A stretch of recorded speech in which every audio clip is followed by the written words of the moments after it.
आज इंजीनियरिंग सर्वे में जो टॉपिक को लेकर हम लोग डिस्कस करेंगे दैट इज बेंचमार्क।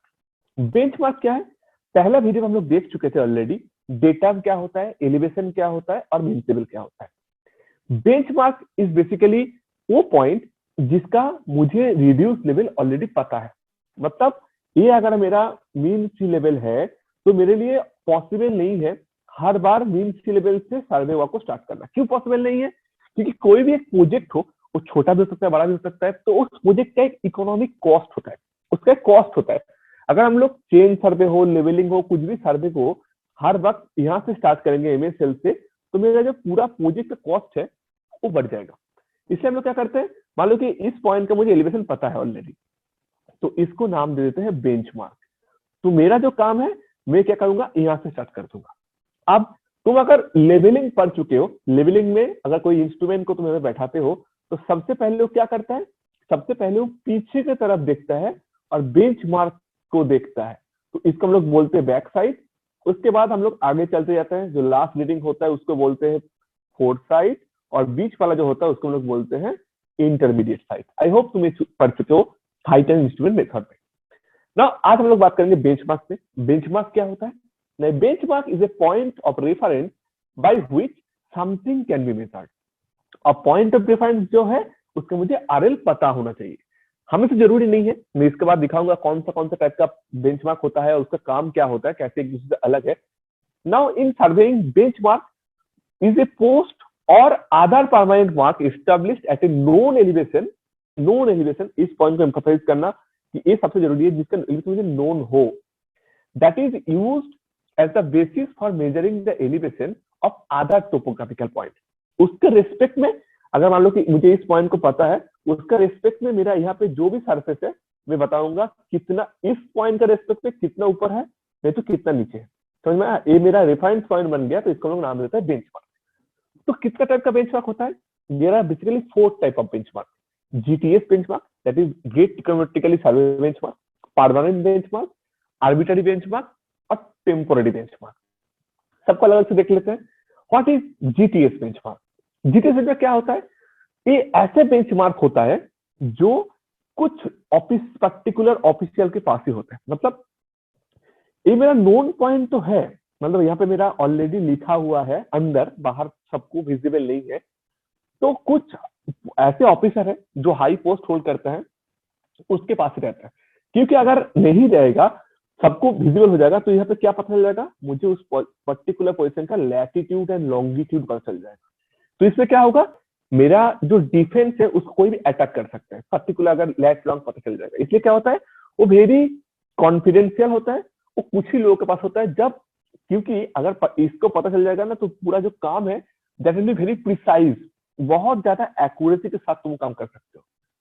तो इसको लोग बोलते हैं GTS benchmark.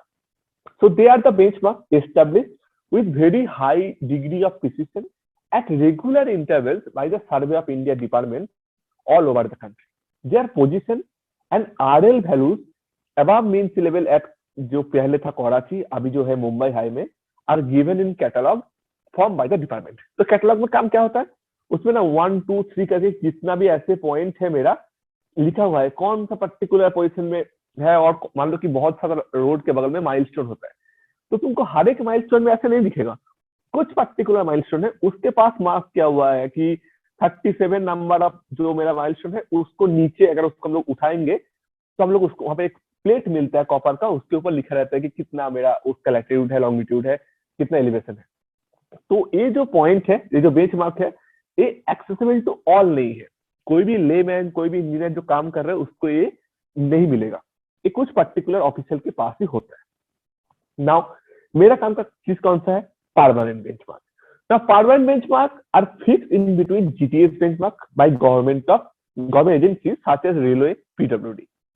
These benchmarks are written on permanent objects such as milestone, culvert, bridges, and their value are clearly written and their position are recorded for future reference। मतलब government क्या कर रहे हैं, लोअर एक्यूरेसी के साथ, जो GTS के अगर तुम कंपेयर करोगे तब उसमें लोअर है, ऐसे नहीं कि तुम इससे काम नहीं हो सकता, ऑब्वियसली काम हो सकता है। तो थोड़ा सा लोअर एक्यूरेसी के साथ वो विजिबल टू ऑल होता है, तुमको वो रेलवे ब्रिज में दिख जाएगा, कहीं पे लिखा रहता है, कहीं तो कलभट में दिख जाएगा, माइलस्टोन में दिख जाएगा, पोस्ट ऑफिस नियरेस्ट जो पोस्ट ऑफिस होता है उसमें लिखा रहता है। तो उसमें क्या होगा, काम करने में कॉन्वीनियंट होगा। तुम देख सकते हो नॉर्मली जो रोड बनाते हैं तो कहीं पे कटिंग होता है, कहीं पे फिलिंग होता है, समझ रहे हो ना, कहीं पे मिट्टी काट रहे हैं, कहीं पे हम लोग वहां पे जरूरत है, कहीं पे जरूरत नहीं है, तो वो जो प्रोसेस है कितना है उसके लिए लेवलिंग करते हैं। तो पूरा प्रोसेस जो है एक पर्टिकुलर पॉइंट के बेसिस में स्टार्ट करते हैं, दैट इज कॉल्ड बेंचमार्क। तो मेरा वो बेंचमार्क हमको मिल जाएगा। सबसे जो कॉमन होता है वो होता है कोई भी रेलवे स्टेशन में अगर तुम जाओगे, मान लो कि यहाँ पे न्यू दिल्ली का, ऐसे नहीं कि न्यू दिल्ली में दिखता है, हर एक जगह पे दिखता है। मान लो कि लिखा है न्यू दिल्ली, हर एक स्टेशन में, अगर आज के पहले नहीं देखे होंगे देखना, उसके नीचे लिखा रहता है मीन सिविल लेवल। अगर मीन सिविल नहीं भी लिखा रहता है, एमएसएल लिखा रहता है, और लिखा है 214.42, मतलब जो मीन सी लेवल है उससे 214.42 मीटर ऊपर ये जो न्यू दिल्ली स्टेशन है वो सिचुएटेड है। अब इससे तुम पॉइंट जो सर्वे करते करते, चेन सर्वे हो, लेवलिंग हो, करते करते तुम आगे जब जाओगे तो तुम्हारा काम आसान हो जाएगा। अब सिर्फ न्यू दिल्ली स्टेशन में नहीं, मैं जो बोला हर एक स्टेशन में चीज लिखा रहता है, और स्टेशन में तुमको जरूरत भी नहीं है, तुम्हारा जो नियरेस्ट पोस्ट ऑफिस होगा, कुछ कुछ माइलस्टोन होगा, तो ये एक्सेसिबल टू ऑल है, इससे तुम्हारा काम हो जाएगा। नॉर्मली हम लोग सर्वे के लिए यही बेंचमार्क फॉलो करते हैं। और दो टर्म है, one is arbitrary benchmark, another one is temporary benchmark. Arbitrary benchmark क्या होता है, मान लो तुमको कोई स्मॉल सर्वे वर्क करना है, हर एक बंदे के पास, मान लो कि तुम घर बनाओगे, छोटा सा सर्वे करना है अपने लिए, पर्सनल काम के लिए, छोटा सा कॉन्ट्रैक्टर जो काम कर रहे हैं उसके लिए पॉसिबल नहीं है ये सब करना, क्योंकि सब कॉस्ट बढ़ जाएगा, इतना एक्यूरेसी उसको नहीं चाहिए। तो क्या करता है, उसके बगल में जो भी पॉइंट है, जो भी जगह है, उसको मार्क कर देता है। उसको मान लिया बेंचमार्क, और उसको ऐसे लिख दिया 50 मीटर और 100 मीटर, कोई भी वैल्यू, कोई भी रैंडम वैल्यू लिख देता है। अब क्या वो देखता क्या है, 50 मीटर हो गया, मतलब ए पॉइंट जो हो गया मेरा 50 मीटर का पॉइंट हो गया। अब उसके रेस्पेक्ट में सर्वे करता है और देखता है इससे ऊपर है कि नीचे है, समझ रहे हो।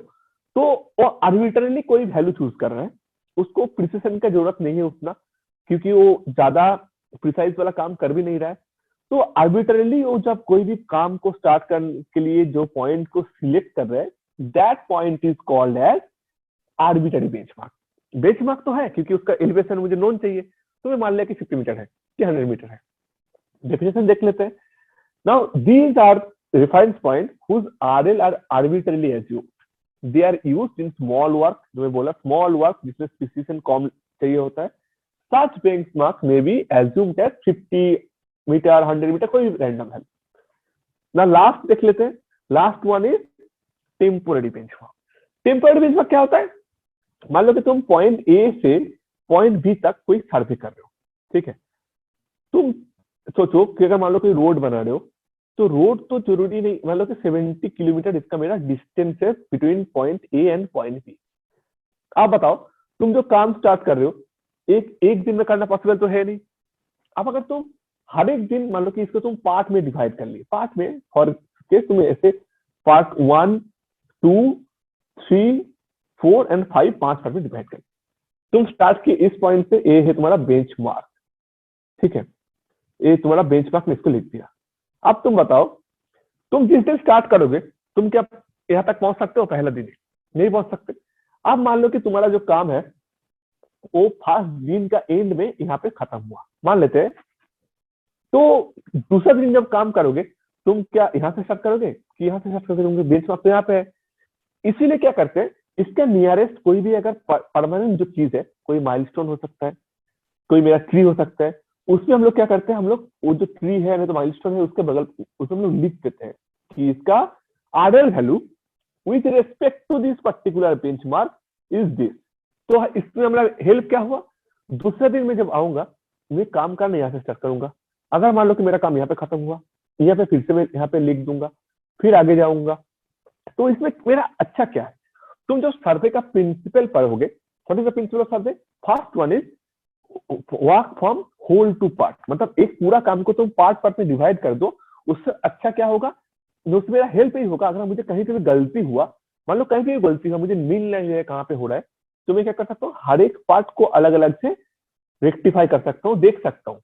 अगर मुझे मिल गया कि मान लो कि मिल गया यहाँ पे एरर है, तो मुझे बाकी सब देखने का जरूरत ही नहीं। बट अगर मैं ऐसे नहीं करूंगा, मुझे पूरा काम को फिर से देखना होगा। तो इसीलिए कई काम कहीं पे खत्म हुआ, नहीं तो मान लो कि तुम प्लान किए थे तुम यहाँ से यहाँ तक करोगे, लेकिन बीच में क्या हो गया, बीच में बारिश आ गई कहीं पे, तो उस दिन तो काम नहीं हो पाया, तो तुम क्या करोगे, उसका नियरेस्ट कोई भी चीज में लिख दोगे। बट एक चीज को दिमाग में रखना, लिखोगे तुम उसी चीज पे जो परमानेंट हो। ऐसे नहीं कि तुम कोई पत्थर पड़ा था उसमें तुम लिख दिए और दूसरा दिन आके देखो कि पत्थर वहां पे नहीं है, कहीं पे डिस्प्लेस हो गया है, तो that will not be working. तुमको कोई परमानेंट चीज में लिखना होगा, कोई कोई स्टोन हो सकता है, कोई माइलस्टोन हो सकता है, कोई ट्री हो सकता है, कोई परमानेंट ऑब्जेक्ट। तो तुम जो अपना काम को इजी करने के लिए, प्रोसेस को इजी करने के लिए जो टेम्पोररी एक बेंचमार्क सिलेक्ट कर रहे हो, इसीलिए इस प्रोसेस का नाम है, इस बेंचमार्क का नाम है temporary benchmark. Now see the definition, they are the reference point established during the leveling operation when there is a break in work। Break क्यों हो सकता है, आइदर क्योंकि उस दिन का काम खत्म हो गया, नहीं तो बारिश हो गया, कोई भी इमरजेंसी सिचुएशन आ गया, or at the end of the day's work the value of recorded or reduced level are marked on some permanent objects such as stone and trees। तो आई होप तुमको सब चीज समझ में आया। तो 4 बेंचमार्क हम लोग बात किए, जीटीएस बेंचमार्क जो इसमें प्रिसिशन सबसे ज्यादा होता है, या फिर से दिखाता हूँ, जीटीएस बेंचमार्क जिसमें प्रिसिशन ज्यादा होता है, बट कुछ ऑफिशियल के पास ही इसका वैल्यू रहता है, सबके पास नहीं रहता है। नेक्स्ट हो गया परमानेंट बेंचमार्क। ये वो बेंचमार्क है जो मेरा काम का है, तो इंजीनियर का काम का है। ये कहाँ पे मिलता है, पोस्ट ऑफिस हो सकता है, रेलवे ब्रिज हो सकता है, रेलवे स्टेशन हो सकता है, पीडब्ल्यूडी ऑफिस हो सकता है, माइलस्टोन हो सकता है। इससे तुम क्या कर सकते हो, काम कर सकते हो। लास्ट जो आ गया आर्बिट्ररी बेंचमार्क, कोई एक स्मॉल सर्वे वर्क करना होगा, उसके लिए हम लोग आर्बिट्ररी कोई भी वैल्यू चूज कर लेंगे, कोई बेंचमार्क चूज कर लेंगे। और टेम्पररी बेंचमार्क मेरा लास्ट में क्या हुआ कि अगर मेरा कोई काम है जो एक दिन में खत्म नहीं हो पा रहा है, नहीं तो मेरा कोई इमरजेंसी सिचुएशन आ गया, बारिश आ गया, कोई भी सिचुएशन है, तो उसमें हम लोग जो स्टार्ट किए थे, मान लो कि परमानेंट बेंचमार्क से स्टार्ट किए थे, बट उसको हम लोग बीच में कहीं पे लिख के रख रहे हैं, क्योंकि मेरा काम फिर स्टार्टिंग से करना ना पड़े, इसीलिए उस पॉइंट को हम लोग नाम दिए हैं टेम्पोररी बेंचमार्क। आई होप तुमको ये सब कॉन्सेप्ट समझ में आया।